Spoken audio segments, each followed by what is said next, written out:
Pernah dengar kisah tentang seorang lelaki bernama Ronald Reid, seorang janitor di Vermont, Amerika Syarikat. Tak ramai yang kenal dia semasa hidup. Hidupnya sangat sederhana, kerja sapu sampah, baju lusuh dan kopi $1 sehari. Tapi bila dia meninggal dunia, seluruh negara terkejut. Dia tinggalkan lebih 8 juta dalam simpanan dan saham dan dermakan hampir semuanya kepada perpustakaan dan hospital. Macam mana seorang lelaki biasa, tanpa gaji besar, boleh capai kekayaan luar biasa? Jawapannya, dia faham peraturan urus duit sejak awal. Masa bujang sebelum hidup jadi kompleks. Sebab waktu itulah masa terbaik untuk bina asas kukuh. Tapi ramai orang muda terlepas peluang ni. Sebab mereka rasa nanti boleh fikir. Padahal, waktu bujang bukan masa untuk leka, tapi masa untuk mula. Masalahnya, ramai anak muda hari ini terperangkap dalam dua perkara. Pertama, gaya hidup ikut tekanan sosial. Beli kereta bukan sebab perlu, tapi sebab kawan dah beli. Kedua, anggap masa muda adalah masa untuk enjoy dulu, simpan nanti. Tapi bila nanti sampai, dah terperangkap dengan hutang, komitmen dan beban yang tak sepatutnya ada. Kau nak tahu kenapa orang kaya dulu-dulu macam Rockefeller dan Andrew Carnegie tak ajar anak-anak mereka cara cari duit dulu, tapi cara simpan dan urus duit dulu? Sebab mereka tahu, duit yang tak diurus akan hilang, tak kira besar mana pun jumlahnya. Dan kalau masa bujang pun tak boleh kawal 100, nanti bila dapat 10,000 pun tetap akan bocor.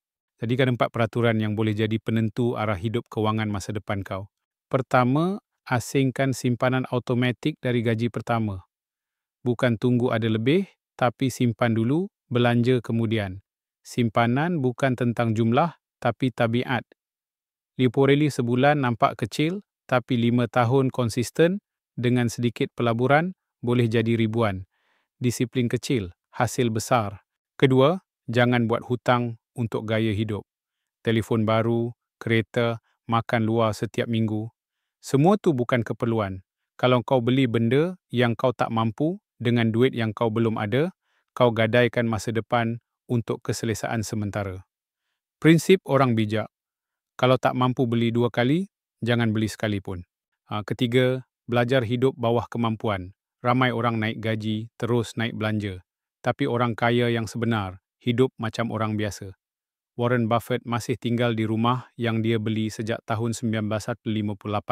Bukan sebab tak mampu beli istana, tapi sebab dia tahu ketenangan datang dari kawalan, bukan kemewahan. Keempat, bina sumber pendapatan tambahan sebelum kau benar-benar perlukan duit tu. Masa bujang, kau ada masa. Gunakan untuk belajar skill baru, freelance, buat produk digital, atau apa saja yang boleh berkembang. Jangan tunggu terdesak baru mula cari alternatif.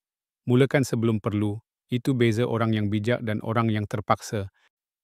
Aku tahu peraturan ni mungkin tak nampak seksi, macam video motivasi cepat kaya. Tapi inilah peraturan diam yang orang senyap-senyap ikut dan berjaya dalam diam. Mereka tak viral, tapi mereka tenang, bebas dan tak risau bila ekonomi goncang.